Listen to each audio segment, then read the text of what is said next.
the Johannes Gutenberg University in Mainz, Germany, and this is joint work with Sebastian Erdweg. So, as a lot of you in this session probably know, abstract interpretation is a methodology for defining sound static analysis. And actually, depending on how you implement the static analysis, it can be very hard to prove that the static analysis is sound. And one of the problems that makes this process difficult is actually the interaction between different effects in a programming language. So for example, take a look at this Java program, which we might want to analyze. So in the first line, we assign x the value 1. And then in this try block, we may throw an exception. And in the catch block, we mutate x to be 2.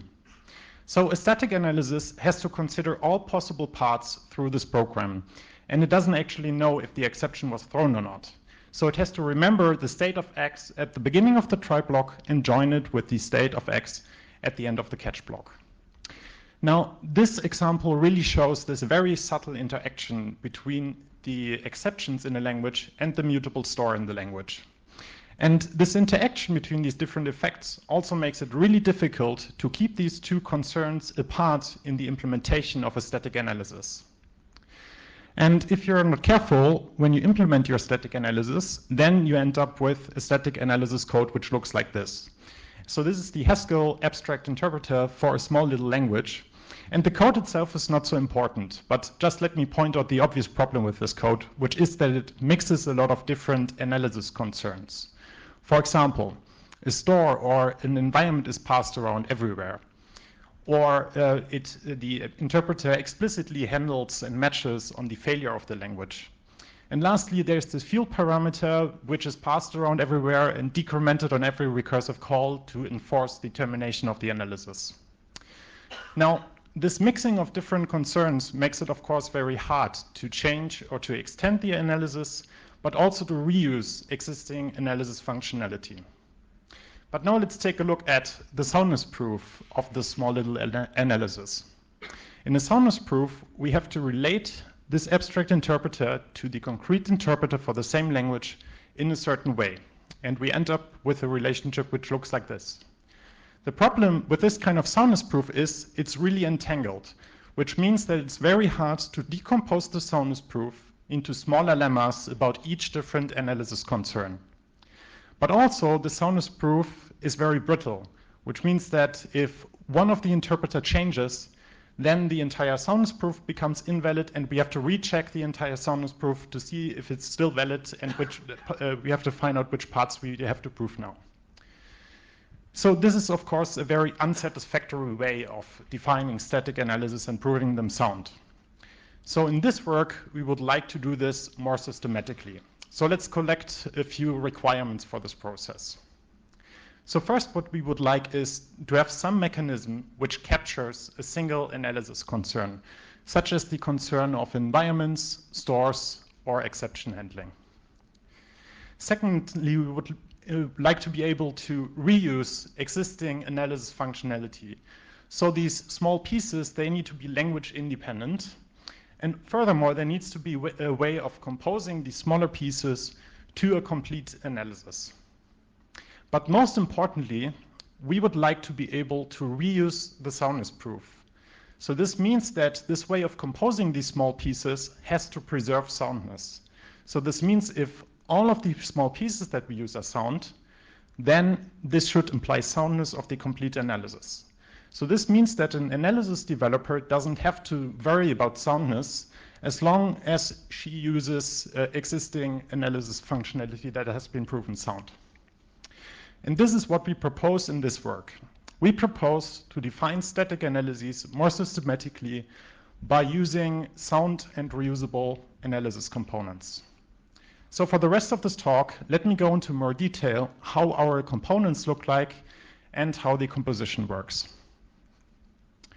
So our analysis components consist of 4 major parts. The first part is some kind of interface, which describes the analysis functionality that a component exposes. So for example, for a component which captures the concern of exception handling, the interface describes 2 operations, one for throwing an exception and the other one for handling an exception. The second part of a component is some kind of abstract instance of this interface. So here we are simply instantiating this interface with some kind of abstract exception type. And this instance describes the abstract semantics of exception handling. But furthermore, we want to be able to prove this component sound. So we also need a concrete instance and a soundness proof that each of the abstract operations soundly approximates its concrete counterpart. And all of these four parts together, they form our analysis components. So let's see how we compose multiple of these analysis components. And let's look at the example of composing a component for exceptions with a component for stores. If you remember the example program I showed you in the beginning, then we need to remember the state of x here in the beginning and the state of x here at this point. However, when you look at the type of catch which I showed you a slide before, then this type doesn't actually mention the mutable store at all, so we cannot join it. So instead, we would need a type of catch like this that explains how the store looks like here at this point and how the store is mutated by the catch block. However, for this, we would actually need to change the type of catch in its interface, and this really shows that this way of defining analysis components is not composable. So to solve this problem, we use an abstraction for effects, which is called arrows, and it was invented by yours truly, John Hughes, in 2000. And it's a similar abstraction for effects similar to monads. And if you have never seen arrows, arrows are these binary types which describe a type of an effectful computation which consumes something of some input and produces some output. So it's a very general abstraction for the effects in your programming language. Let's look at the type of catch. Catch is actually a higher order arrow operation, and it takes two arrow computations, the first one which can throw an exception and the second one which handles an exception. And with these arrow types, we describe the interface of our analysis component. And furthermore, now in the abstract instance, we don't use arrows, we use instead arrow transformers, because these arrow transformers allow you to describe functionality only over one single kind of effect. So for example, the exception transformer simply wraps the output of a computation with some abstract exception type. And similarly, we want to be able to prove this component sound, so we also need a concrete instance and a soundness proof. And this is the final design of analysis components which we use in our work. So let's see how we can compose multiple of these components based on arrows now. So the first thing we have to do is we have to compose the type of computations of both components. So we have to compose, in this case, the exception transformer with the store transformer, which simply adds a store to the input and the output of a computation. And we can compose these two types of computations simply by nesting the arrow transformers into each other to obtain a computation which threads the store and can throw an exception. But also we need to be able to describe this interaction between stores and exceptions I've mentioned multiple times now. And to describe this interaction, we actually need a little bit of glue code. And in the literature, this glue code is usually called a lifting, because it describes how the arrow operations, the exception operations, are lifted through the store arrow transformer. Now, as you can see, now we don't get this composition and particularly soundness of this composition completely for free anymore. We need this lifting, and we need to prove that this lifting is sound. Fortunately, in our paper, we show that there's a number of different techniques to reduce the number of liftings we have to implement, and we show that the vast majority of the liftings have a trivial soundness proof. So the first technique is not to write these liftings like this anymore, where we need one lifting per pair of arrow transformers per interface. Instead, we write the liftings like this. So we write them per metric in the type of the underlying arrow which can throw an exception. And this already reduces the number of possible liftings we would have to write tremendously. The second technique that we use is to derive liftings automatically from an underlying implementation. For example, both the concrete and abstract store error transformers both use the state error transformer as an implementation. And we can simply derive the exception lifting from this simple state error transformer. And luckily, all the error transformers that we use in our case studies, they all can be implemented with one of these 4 basic error transformers. So we get a lot of the liftings for free. But so the second technique also allows us to get the soundness proof of some of these liftings trivially, because both of the concrete and abstract store error transformers, they use the same lifting code. They just thread a different kind of store through it. We actually get soundness of these liftings by a free theorem of parametricity, and we show this in our paper. All right, so the last missing piece is how can we describe a complete analysis using these analysis components? So for this, we use a technique which we have presented last year at ICFP. And this technique basically shows that it's often possible to derive the concrete and abstract interpreter for a language from a common description, so which serves like a blueprint to derive these interpreters. And we call this generic description a generic interpreter. And we showed in this paper that if you describe this interpreter with arrows and you derive these 2 interpreters from 2 sound arrow instances, then you can use a reasoning principle that you get from arrows, which is structural induction, to derive the soundness proof of the concrete and abstract interpreter that were derived automatically. And this also explains why we use arrows and not monads, because for monads, the same result doesn't hold in general. So to show that this approach is feasible and useful, we've built a library of sound and reusable analysis components in Haskell, which is called Sturdy.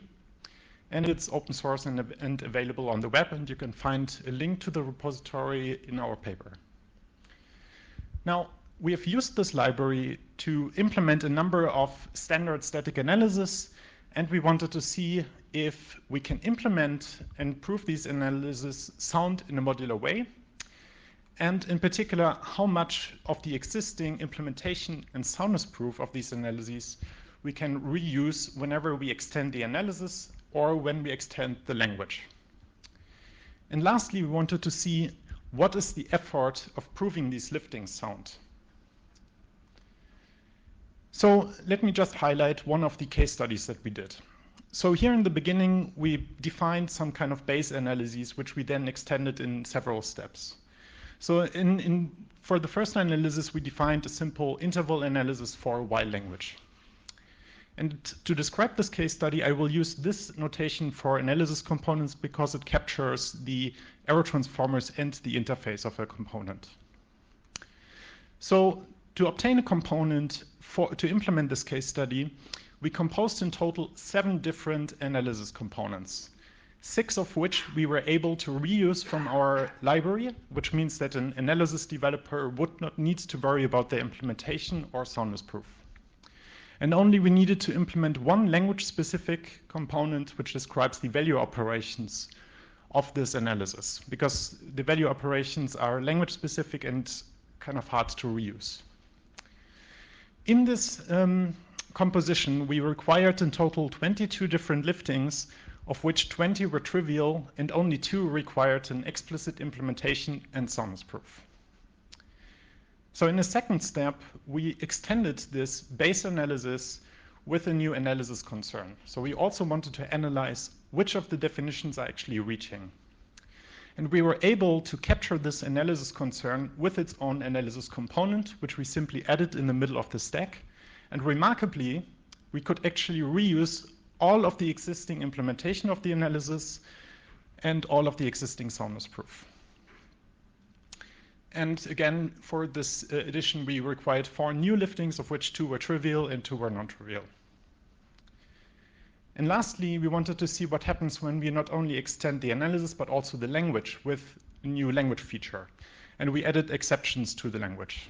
And again, we were able to capture this new analysis concern with its own analysis component, which we simply added to the existing stack of analysis components. And we were actually able to reuse all of the existing implementation in soundness proof again. And in total, we required 34 different liftings, of which 29 were trivial, and only 5 were non-trivial and required an explicit implementation. So this really shows that in the overall picture, the amount and effort that goes into proving these liftings sound is rather low. So let me summarize. In this presentation, I've shown you a problem of defining sound static analysis, which is that these analyses, when you implement them naively, they mix a lot of different analysis concerns. And this causes the soundness proof to be very entangled and hard to decompose into smaller soundness lemmas about each different analysis concern. And I've shown you how we attempt to define static analyses more systematically by defining them from small and sound and reusable analysis components. And I've shown you how we design our analysis components and how the composition works. And lastly, I've shown you that this approach is feasible because we've implemented it with in a Haskell library, which you can find at this URL. And I've shown you with a number of case studies that actually the implementation of these analyses implemented this way can be implemented modularly. This is all I have. Thank you very much.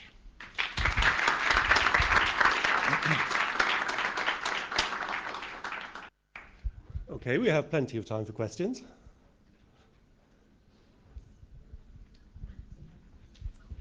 Hi, cool. Thanks for the nice talk. Just a quick question on whether you evaluated or thought a little bit about what the cost of this modularity would be in terms of the performance of the analysis? Yeah, excellent question. So we have implemented a number.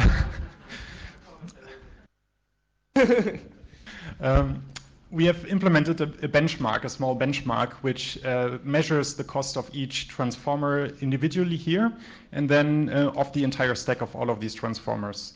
And here in the first column, you can see the performance numbers without any optimization. So it's actually not that good. However, we developed 2 different optimizations. The big one is actually inlining, just simply inlining all of the error operations. And this reduces the performance overhead from the error transformers to almost nothing. So I've looked at the generated code for these interpreters, and they are very similar to a handwritten interpreter. Have we another question?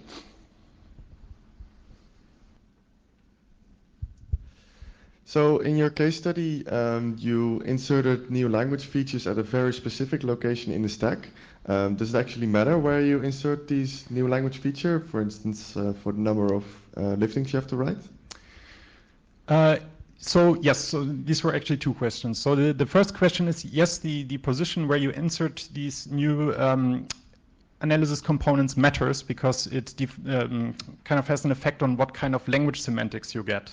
And depending on if you want this language semantics or this language semantics, you want to reorder the components in the stack. For example, the exception and store error transformer, their order really matters because in one case you get semantics which resets the store to before the try statement whenever an exception occurs, and in the other case you would get the usual semantics of Java where store updates persist whenever an exception occurs.